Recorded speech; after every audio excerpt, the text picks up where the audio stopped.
আমার গার্লফ্রেন্ডের সৎমা নিজের পরকীয়া প্রেমের দোষ থাকতে আমার গার্লফ্রেন্ডকে কিডন্যাপ করিয়েছে।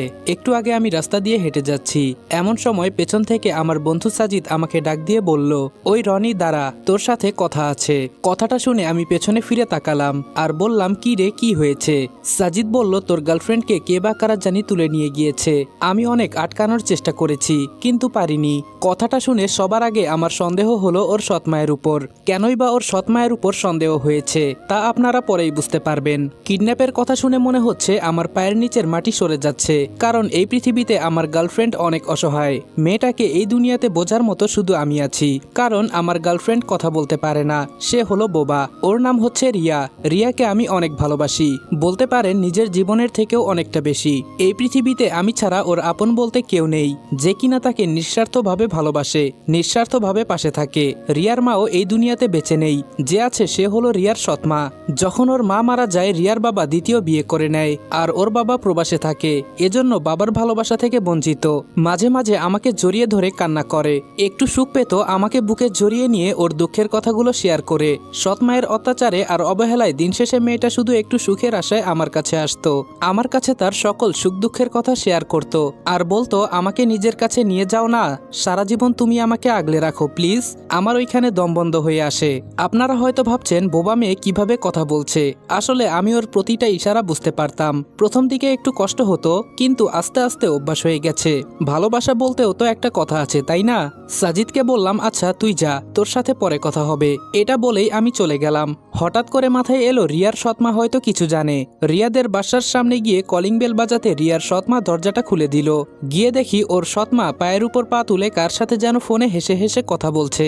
আমাকে দেখে ফোন কেটে দিয়ে বলল, কি রে আমার মেয়ের নাগর, এখানে কি করিস? রিয়ার আম্মুর কথা শুনে আমি সরাসরি বললাম, রিয়া কোথায়? রিয়ার সৎমা বলল, রিয়া কোথায় আমি কি বলবো, আর ও তো সবসময় তোর সাথেই থাকে, আমাকে কেন জিজ্ঞেস করিস? আমি বললাম, ওকে কে বা কারা কিডন্যাপ করে নিয়ে গেছে, আপনি কিছু জানেন না? আমার কথা শুনে রিয়ার আম্মু অন্যদিকে মুখ ফিরিয়ে বলল, আমি কিছু জানি না, আর কিডন্যাপ করেছে ভালো করেছে, ওর মতো মেয়ে বেঁচে থাকার চেয়ে মরে যাওয়াই ভালো। আমি বললাম, যদি আমার রিয়ার কিছু হয় আপনাকে কিন্তু ছাড়বো না আমি, এই বলে দিলাম। রিয়ার সৎমা বলল, তুই বুঝি আমাকে হুমকি দেস? আমি বললাম, আগে ওকে খুঁজে পাই, পরে দেখেন আপনার কি করি। রিয়ার জন্য রাতে পরকীয়া প্রেমিককে নিয়ে আসতে পারেন না, তাই তো? মনে করেন আমি আপনার সম্পর্কে কিছু জানি না, আমি খুব ভালো করে বুঝিয়ে দিব যদি রিয়ার কিছু হয়। এখন আসি শাশুড়ি আম্মা। এই কথা বলে ওদের বাসা থেকে বের হয়ে গেলাম। সারাদিনে অনেক জায়গায় ওকে খুঁজেছি, কিন্তু কোথাও পাই নাই। এখন শুধু কান্না ছাড়া আমার কোনো উপায় নেই। পৃথিবীতে এত এত মেয়ে থাকতে ওকে কেন তুলে নিয়ে গেল? ও বোবা একটা মেয়ে, কথা বলতে পারে না, নাকি ওকে টার্গেট করা হয়েছে? রিয়াকে খুঁজে না পেয়ে আবার বাড়িতে চলে গেলাম। বারান্দায় বসে বসে কান্না করছি। তখন আম্মু আমার সামনে এসে বলল, কি রে বাবা, খুঁজে পেলি মেয়েটাকে? আমি কান্না করে বললাম, আম্মু ওকে ছাড়া আমি কিভাবে থাকবো, আর ওর যদি কিছু হয়ে যায় আমি নিজেকে কিভাবে ক্ষমা করব বলো? ও সবসময় বলতো, আমি তো কথা বলতে পারি না, যদি কোনোদিন আমার কিছু হয়ে যায় তুমি থাকতে পারবে তো? আম্মু ওকে আমার কাছে ফিরিয়ে দাও না, বাবাকে বলো না একটু খুঁজে দেখতে। আম্মু আমার মাথায় হাত দিয়ে বলল, শান্ত হ বাবা, আমি তোর বাবাকে বলছি, উনি বের হয়েছে। আর আমার মনে হয় রিয়ার কারোর সাথে শত্রুতা নেই, তাহলে তুলে নিবেই বা কারা? আমি বললাম, যে মেয়ে কথা বলতে পারে না তার আবার কার সাথে শত্রুতা থাকবে আম্মু? ও আমাকে আগেই বলেছিল আমার মায়ের অত্যাচার আমি আর সহ্য করতে পারছি না, শুধু তোমার মুখের দিকে তাকিয়ে এসব সহ্য করি, না হলে অনেক দিন আগেই মারা যেতাম। দোষ তো আমার আম্মু, আমি কেন ওকে বিয়ে করি নাই? আমি ওকে বলেছি আমার ছোট বোনের বিয়ে হলেই তোমাকে আমি বিয়ে করে নিব, কিন্তু কে জানতো এমন হবে?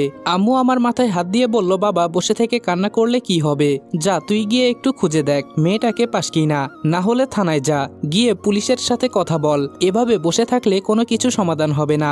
আম্মুর কথা শুনে আবার বাসা থেকে বের হলাম। সাজিদকে কল দিলাম, ফোন রিসিভ করে বলল, বন্ধু আমরা সবাই খুঁজতেছি কিন্তু কোথাও পাচ্ছি না। আমি বললাম, সাজিদ তুই কিভাবে জানিস রিয়াকে কিডন্যাপ করা হয়েছে? সাজিদ বলল, আমি তখন দোকানে বসে চা খাচ্ছিলাম আর রিয়া কি জানি কিনতে এসেছিল দোকানে। আমি শুধু হাত দিয়ে ইশারা করে ভালো মন্দ জিজ্ঞেস করেছি, কিন্তু রিয়া একটু দূরে যেতেই একটা প্রাইভেট কার এসে ওকে তুলে নিয়ে গেল। বিশ্বাস কর বন্ধু, আমি গাড়ির পেছনে দৌড়াতে দৌড়াতে একসময় রাস্তায় পড়ে গেছি, কিন্তু ওকে আমি বাঁচাতে পারলাম না, মাফ করে দিস আমাকে। সাজিদের কথা শুনে কল কেটে দিলাম। আমার রিয়া তো কারোর সাথে কোনোদিন খারাপ ব্যবহার বা খারাপ কিছু করে নাই, তাহলে ওকে তুলে নিয়ে গেল কারা? মাথায় কিছুই ঢুকছে না। রাস্তায় রাস্তায় ঘুরে বেড়াচ্ছি, অনেক জায়গায় সারাদিন খুঁজলাম, খুঁজতে খুঁজতে বিকাল লাল হয়ে গেল। শেষে কোনো উপায় না পেয়ে থানায় যেতে লাগলাম। হঠাৎ দেখি ফোনটা বাজতেছে। ফোন রিসিভ করতেই ওপাশ থেকে আমার বন্ধু অনেক বলল, রনি ফোনের ক্যামেরা অন করতো। আমি বললাম, বন্ধু রিয়াকে খুঁজে পাচ্ছি না, এমনিই মন খারাপ, পরে কথা হবে, এখন ফোন রাখি। অনেক বলল, আরে শোন তো একবার, আগে ফোনের ক্যামেরা অন কর, তোর সাথে অনেক কথা আছে আমার। অনেকের কথা মতো ফোনের ক্যামেরা অন করলাম, আর ক্যামেরা অন করে দেখি রিয়াকে একটা চেয়ারের সাথে বেঁধে রেখেছে, আর ওর চোখ থেকে পানি পড়ছে। রিয়াকে দেখে আমি কথা বলার মতো ভাষা হারিয়ে ফেলেছি। মেয়েটা কোনো কথা বলতে পারছে না, কিভাবে কান্না করছে। ওর কান্না দেখে আমার কলিজা ফেটে যাচ্ছে। আমি অনিকের দিকে তাকিয়ে বললাম, কেন এমন করলি? আমি তোর সাথে কি এমন অপরাধ করেছি যে আজকে তুই আমার সাথে এমন করতেছিস? অনিক আমার কথা শুনে হাসতে হাসতে বলল, তোর সাথে আমার আবার কিসের শত্রুতা? তবে ওই যে কথায় আছে না, লোভে পড়লে মানুষ সবকিছু করে, বলতে পারিস আমারও একটু লোভ হয়েছে। আমি বললাম, অনিক তুই ওকে ছেড়ে দে, এর বিনিময়ে তুই যা চাইবি আমি তোকে তাই দিব। আমার হাতের আইফোনটা তোকে দিয়ে দিব, প্লিজ তুই ওকে ছেড়ে দে। অনিক বলল, শোন, যদি আমার কথা মানিস তাহলে ওকে আমি ছেড়ে দিব। আমি বললাম, বল আমাকে কি করতে হবে? তুই যা বলবি আমি তাই করব, প্লিজ তাও তুই ওকে ছেড়ে দে। ও বোবা একটা মেয়ে, কথা বলতে পারে না। অনিক বলল, আরে ওর কথা রাখ বেটা, আমি কি বলি ওইটা শোন। তুই এখন আমাদের বাড়ির রাস্তার মোড়ে যাবি, গিয়ে দেখ আমার বোন ওখানে দাঁড়িয়ে আছে, ওর কাছে তুই তোর ফোনটা দিয়ে দে, এরপর দেখছি রিয়ার সাথে কি করা যায়। আমি বললাম, তুই যা বলবি আমি তাই করব, তুই প্লিজ ওকে ছেড়ে দে, তুই রিয়াকে ছেড়ে দে। আমি নিষিদ্ধ পল্লী থেকে যে মেয়েটা প্রথম আজকে এসেছে আমি ওকে এনে দিব তোর কাছে। বল তোর কয়টা মেয়ে লাগবে, আমি এনে দিব নিষিদ্ধ পল্লী থেকে, তাও তুই ওকে ছেড়ে দে প্লিজ। ও মরে যাবে ওর সাথে এমন কিছু করলে। অনিক বলল, কে মরবে আর কে বাঁচবে এটা দেখে আমি কি করব? যার প্রতি লোভ লেগেছে তাকে লাগবে আমার, অন্য কাউকে দিয়ে আমি কি করব? আমি বললাম, প্লিজ তুই ওকে ছেড়ে দে, আমি যত টাকা লাগে দিব তোকে। অনিক বলল, আরে বেডা আমার বোন একটু পর চলে যাবে, তাড়াতাড়ি যা, দৌড়ে দৌড়ে যাবি। আর এসব শুনে আমি কি করব? তোর কথা তুই রাখ। অনিকের কথা শুনে আমি পাগলের মতো দৌড়াতে শুরু করলাম। ওদের বাড়ির রাস্তার মোড়ে দেখি ওর বোন দাঁড়িয়ে আছে, ওর সাথে 3 জন বান্ধবী আছে। ওর বোনের কাছে ফোনটা দিতেই ফোনটা নিয়ে চলে গেল, একবার আমার মুখের দিকে পর্যন্ত তাকায় নাই। আগে কত ভাইয়া ভাইয়া বলে ডাকতো, মানুষ ঠিকই বলে, বিপদে পড়লে বন্ধু চেনা যায়। আমি তাড়াতাড়ি বাটন ফোনটা বের করে অনিকের নাম্বারে কল দিলাম। অনিক ফোন রিসিভ করে বলল, আমার কথা শোনার জন্য ধন্যবাদ, আর তোর গার্লফ্রেন্ডের উপর আমার অনেক দিনের নজর ছিল, ওকে একবার পেতে আমি কত কিছু করেছি, আজকে কিভাবে আমি ওকে ছেড়ে দিব বল? আমার সাথে আরো 2 জন আছে, ওরাও খুব কষ্ট করেছে। তুই আমার কথা শুনেছিস, আমি আমার কাজ শেষ করে তোকে ঠিকানা দিয়ে দিব, পরে চলে আসবি, ঠিক আছে? এখন ফোন রাখি। এই কথা বলে অনেক কল কেটে দিল। আমি ধপ করে মাটিতে পড়ে গেলাম। যার জন্য এত কিছু করলাম আজকে আমি তাকে বাঁচাতে পারছি না। আমার নিজের বন্ধু আজকে ওর ইজ্জতের উপর হাত দিল, বুক ফেটে কান্না পাচ্ছে। ওইদিকে রিয়া হয়তো ভাবছে আমি ওকে বাঁচিয়ে নিব, কিন্তু আমি পারলাম না ওকে বাঁচাতে। অর্ধেক জ্ঞান হারিয়ে রাস্তায় পড়ে আছি। কয়েকটা ছেলে এসে আমার মাথায় পানি দিচ্ছে। ছেলেগুলো আমাকে ধরে বাসায় নিয়ে গেল আর বলছে, ভাই তুমি সুস্থ আছো তো? তোমার কিছু হয় নাই তো আবার? আমি কোনো কথা বলতে পারছি না, শুধু চুপচাপ তাকিয়ে আছি। জীবনে যাকে একটু পাওয়ার ছিল আজকে সবকিছু হারিয়ে ফেলেছি মনে হচ্ছে। বাসার কাছাকাছি যেতেই আম্মু আমাকে দেখে দৌড়ে বের হলো। আম্মু আমাকে দেখে কান্না করে বলছে, বাবা তোর এই অবস্থা হলো কি করে? কি হয়েছে তোর? আমি শুধু আম্মুর দিকে তাকিয়ে আছি, কোনো কথা বলছি না, শুধু চোখ দিয়ে টপ টপ করে পানি পড়ছে। আম্মু হয়তো কিছুটা বুঝতে পেরেছে আমি কেন এমন করছি, এজন্য আম্মু আমাকে ধরে বাসার ভেতরে নিয়ে গেল। উপরে ফ্যান চলছে, তাও টেনশনে শরীর ভিজে যাচ্ছে আমার। অনেকক্ষণ পর হঠাৎ একটা মেসেজ এলো। মেসেজ অন করে দেখি একটা ঠিকানা দেওয়া। সবকিছু ফেলে বাসা থেকে বের হয়ে দৌড়াতে শুরু করলাম।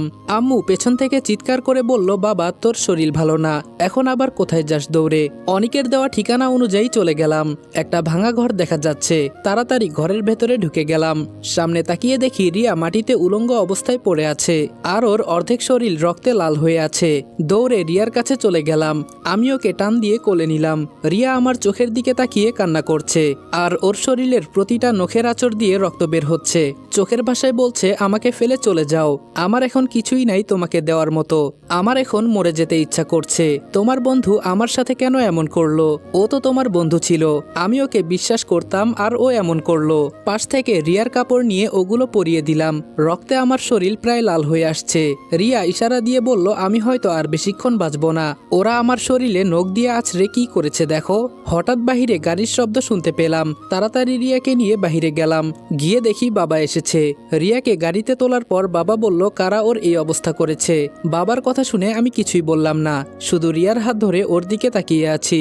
হাসপাতালে গিয়ে ওকে কোলে করে ভেতরে নিয়ে গেলাম। ভেতরে নিয়ে যাওয়ার কিছুক্ষণ পর ডাক্তার বলল, ওর নাকি রক্ত লাগবে। আমাদের কারো রক্তের সাথে ওর রক্তের মিল নেই। শেষে আমার বাবার রক্তের সাথে মিল পেয়েছে। বাবার কাছ থেকে রক্ত নিয়ে আমাদের সবাইকে বের করে দিল। ডাক্তার আমাদের বলল, আপনারা বাইরে থাকেন, আমরা দেখছি।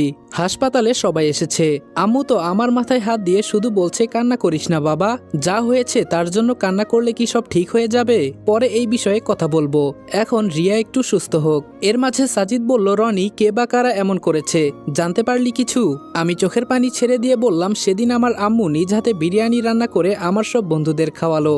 সেই বন্ধু ওর সাথে এমনটা করতে পারলো? অনিককে আমি কতটা বিশ্বাস করতাম। আর ও আমার কথা শুনেই সাজিদ কাকে যেন কল দিয়ে বলল অনিকের খোঁজ নিতে, আর ওকে যদি কোথাও খুঁজে পায় তাহলে যেন আটকে রাখে। আম্মু এবার আমায় বলতে লাগলো, ছি, তোর বন্ধু এটা তোর সাথে করতে পারলো? তুই না খুব করে বলতি তোর সব বন্ধু নাকি খুব ভালো। আমি কিছু বলবো তার আগেই সাজিদ বলল, আন্টি, আমি কসম করে বলছি, ওকে আমি ছাড়বো না। কুত্তার মতো মারবো আমি ওকে। যে বন্ধু আমাদের ভাবির উপর থেকে নজর সরাতে পারে নাই, সে যে আমার বউয়ের উপর হাত দিবে না এর কোনো বিশ্বাস নাই। তবে আন্টি, একটা জায়গায় কষ্ট লাগে, রিয়া প্রতিবন্ধী একটা মেয়ে। রিয়ার এই দুর্বলতার সুযোগ অনেক নিয়েছে। ছাড়বো না আমি ওকে। আমি শুধু আম্মুর কোলে শুয়ে কান্না করছি, কেন অনিক আমার সাথে এমনটা করলো? আমি কি ক্ষতি করেছিলাম ওর?